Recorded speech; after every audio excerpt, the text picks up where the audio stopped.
Eh bien bonjour à tous et à toutes la famille, c'est Masca, j'espère que vous de la forme pour ma part ça va extrêmement bien. Aujourd'hui on se retrouve pour une nouvelle vidéo d'analyse de marché, on va se concentrer sur la série Écarlate et Violet 4 Five Paradox qui va sortir le 3 novembre prochain. Alors faut-il l'acheter ou au contraire faut-il la jeter? C'est justement ce qu'on va décortiquer ensemble dans cette vidéo. Juste avant, sachez que toutes ces analyses de marché sont disponibles en avant-première, en live, dans mon Discord VIP qui est inclus avec la formation. Et si vous dites tout ça, c'est parce qu'aujourd'hui, il reste moins de 20 places. Donc si vous voulez l'acheter à prix fondateur, qui est donc de 49,99€ à vie, c'est maintenant parce qu'après, au-delà des 500 membres, ce sera un abonnement payant de manière mensuelle. Donc évidemment, il n'y a pas que les analyses de live, tout ça. Il y a aussi les conseils d'investissement, il y en a à peu près 50 à l'heure actuelle. Il y a aussi des stratégies d'achat-revente. Vous avez également des réponses à toutes vos questions, à des estimations. Vous avez aussi des groupings, donc des achats en groupe privé à des tarifs complètement cassés, des loteries, des concours. Bref, je vous laisse retrouver tout ça et de rejoindre aussi les autres membres en cliquant sur le deuxième lien dans la description et en rentrant le code LIVRET10 pour ceux qui veulent une petite réduction. Voilà, c'est cadeau, c'est entre nous. Allez directement les amis, on est parti avec cette analyse de série Écarlate et Violet 4 Five Paradox. Donc déjà, elle sort le 3 novembre comme je l'ai dit. Et écoutez, après la série 151, j'ai envie de vous dire, c'est comme un dimanche passé sur son canapé le lendemain d'une soirée en boîte. Malheureusement, c'est un petit peu fade. Et bien là, c'est l'ambiance un peu de la série. Voilà, Five Paradox, ça fait futuriste, c'est vrai que ça pète, il y a des belles couleurs, mais en réalité, c'est un petit peu un livre vide où on a un peu tout misé sur la couverture. Je vais expliquer par la suite quand je vous dévoilerai un petit peu les visuels des cartes de la série. Donc avant toute chose, on a 4 illustrations de boosters, on a Karmadura, Karchakrok, Galam et Dratak. Donc on a évidemment les produits basiques, donc les blisters, les boosters, les tripacks, on a aussi les displays, et on a les stats stratégie de combat. Voilà. Donc ça, ce sont les produits qu'on pourra retrouver dans le commerce. Donc je vous ai fait une petite liste pour tous ceux qui veulent acheter tout simplement les boosters et qui veulent les avoir au meilleur prix. Donc évidemment, le meilleur rapport qualité-prix, eh bien, c'est la petite display qui est au prix conseillé de 180€. Donc ça vous fait 5€ le booster. Derrière, vous avez les tripacks qui sortent aussi le 3 novembre. Donc voilà, avec soit Balbalès, soit Cryodo. Donc pour le coup, vous pouvez les avoir à 5,33€, les boosters dans les tripacks, pour un prix conseillé, comme vous pouvez le voir ici, de 15,99€. Par la suite, vous avez aussi à la même date, donc cette fois-ci pas en décalé, les ETB Five Paradox. Donc là-dessus, il y a 9 boosters, attention, il n'y en a plus 10. Donc là, on est sur du 59,99€ prix conseillé, mais je pense que vous pouvez les trouver bien moins cher. Je pense que le moins cher que j'ai vu à présent, c'est autour des 45€. Donc voilà, on va dire autour des 50€.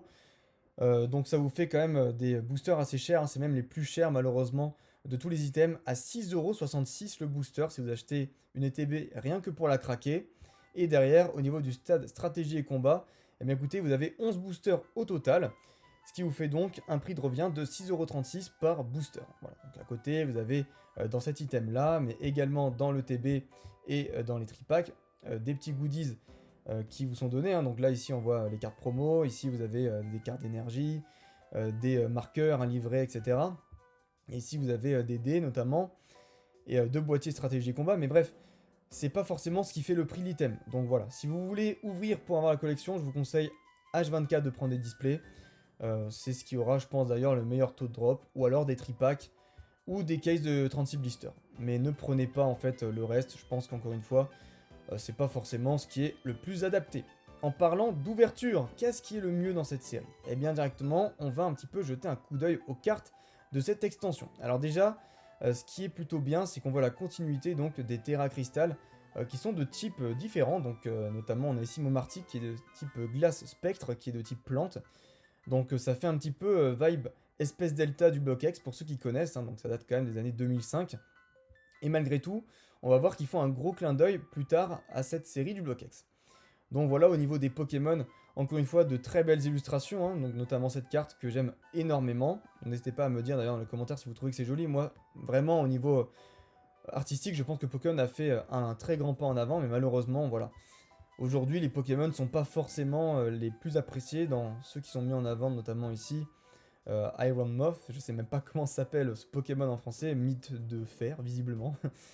Voilà, donc c'est pas forcément le Pyrax le plus beau qu'on ait vu, parce que c'est en fait le Pyrax du futur, hein. Donc voilà, ce sont d'ailleurs un nouveau type de carte hein, qui va sortir. Donc comme on peut le voir ici, ambiance DJ discothèque, comme j'aime bien dire aux membres du Discord.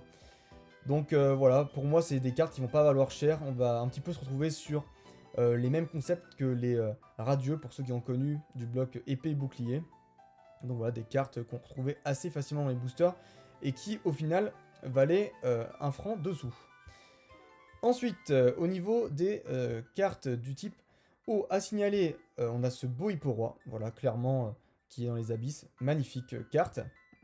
Mais également le Babimanta, voilà, donc pour ceux qui ne connaissaient pas, Babimanta est un Pokémon qui avait qu'une seule carte à son effigie de tout le TCG, c'était dans la série Diamant et Perle de base, voilà, en 2007, et depuis, il n'avait pas été réimprimé ce Pokémon, ce qui veut dire que cette carte en peu commune coûtait très cher. Et bien là, du coup, voilà, ça vous fera une nouvelle occasion d'avoir le Babimanta pour compléter le Pokédex, pour ceux qui veulent faire le Pokédex avec tous les Pokémon. On a Karchakroc de type eau, comme vous pouvez le voir, hein, toujours en Terra Cristal ici. On a un beau Palkia, on a ici Sucrène de type eau également, alors pourquoi alors qu'il est type plante, je ne sais pas. Voilà, on a Triopico aussi, qui est plutôt joli. On a une deuxième carte Future, donc avec Cadoiseau, donc sa version du futur évidemment. Donc pas mal hein, dans la tempête de neige, un petit peu, on va dire, hivernale, hein, ces 2 saisons. Au niveau du type électrique, c'est là en fait que je voulais évoquer le sujet.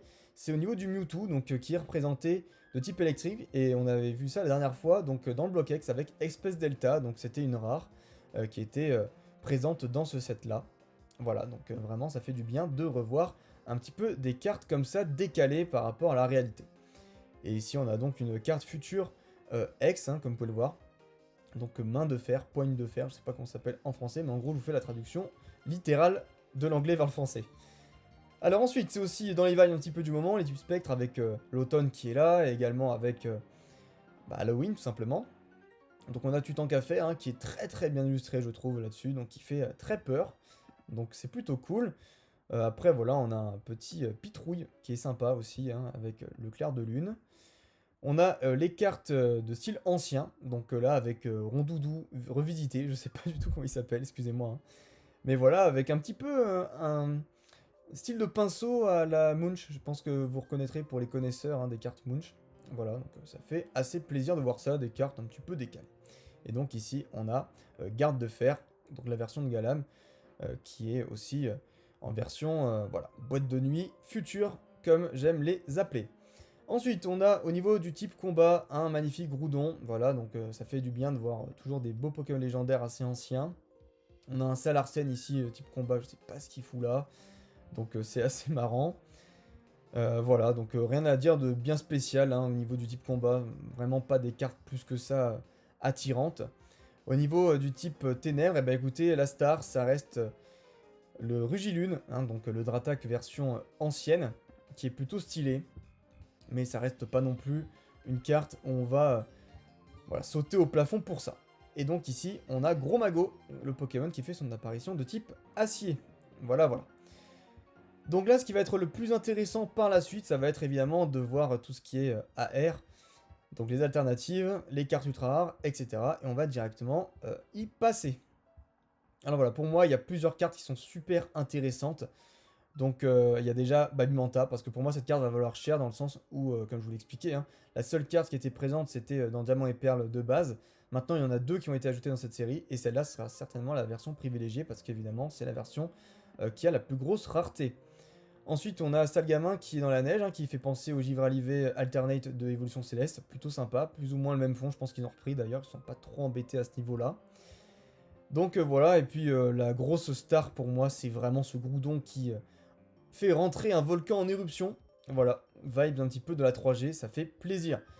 Voilà, sinon, à part ça, pas grand chose. On a un très bel Exagide ici, et un beau Stylix également, qui est présent. Après, au niveau des cartes Full Art, eh bien écoutez, pareil, hein, vraiment une extension très décevante. Donc on a ici un style futur, on voit directement que ça change hein, au niveau du style donné. Donc voilà, quelque chose de beaucoup plus digital. On a l'impression d'être revenu un petit peu dans quelque chose de géométrique. Donc voilà, ça fait bizarre. Mais sinon, les Pokémon qui sont mis en avant sont vraiment des Pokémon très peu appréciés. Donc c'est une série, je pense, vraiment à passer. Voilà, on a donc le Rigilune en full art ici, hein, comme vous pouvez le voir, qui est la star de la série. Mais encore une fois, quand on voit ça, on se dit, Vraiment, est-ce que ça vaut bien la promotion qu'on en fait autour? Parce que pour moi, bah, la plus belle carte de cette série, ça peut vous surprendre, mais ça sera une trainer alternative que je vais vous montrer par la suite. Donc voilà, on a pas mal de trainers, notamment Norman de la 3G, hein.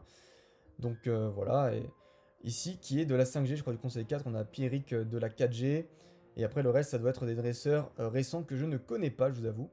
Donc voici au niveau des alternates, donc on a, comme vous pouvez le voir ici, un petit Kershak Rock. On a ici un Samouraï, bon, pas foufou non plus, hein. On a Tokorico, un petit peu ambiance vacances. Ici, on a pointe de fer ou main de fer. Bon, clairement, je sais pas ce que ça fout là, mais c'est pas vraiment très joli, hein. Donc, garde de fer, qui est aussi la deuxième star de cette série, hein. On a Magnéton version ancienne. Bon, voilà la carte soi-disant la plus hypée de la série. Vous comprendrez au vu de mes réactions que je suis pas non plus très excité. Rugilune Full Art alternative. On a Gros Mago qui est plutôt riche, avec toutes les pièces derrière. Il est à la Banque de France, le mec. Plutôt pas mal. Et pour moi, voilà, ma carte préférée en termes de Pokémon. Je pense que beaucoup de puristes seront d'accord avec moi parce que voilà, j'aime pas trop ce qui est récent.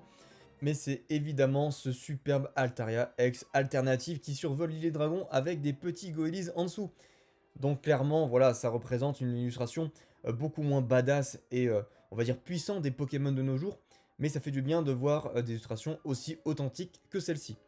Mais voilà, pour moi la carte quand même qui a été la plus travaillée dans cette extension, eh bien c'est une trainer alternative que je vais directement vous afficher à l'écran et qui est donc cette jolie fille que je ne connais pas avec son ombrelle et avec les végétaux en arrière-plan, l'arc-en-ciel, bref, ça donne un petit air poétique à la série que j'aime bien et aussi l'expérience du professeur Touro dans son laboratoire qui est assez stylé selon moi avec un petit motorisard en fond. Donc voilà, après derrière au niveau des gold, eh bien écoutez, on a 4 traîneurs et 3 Pokémon, et je trouve assez décevant, voilà, les designs qu'ils ont fait avec Kerchakroc qui est très moyen, pareil, garde de fer, toujours avec son aspect un peu carré hein, au niveau du fond, pas très foufou, et pareil, Rugilune, on dirait une fausse carte qu'on avait avant sur les marchés. Voilà, pour moi, on est vraiment sur une sorte de série quand même ratée de la part de Pokémon. Alors ça dépendra des personnes, moi c'est vrai que comme je vous l'ai dit, hein, je suis assez puriste, j'aime bien tout ce qui est, on va dire, traditionnel. Mais certains peut-être aimeront. Donc voilà, n'hésitez pas à me dire votre avis dans les commentaires. Je vous dis à la prochaine, portez-vous bien en attendant la prochaine vidéo. Bye bye.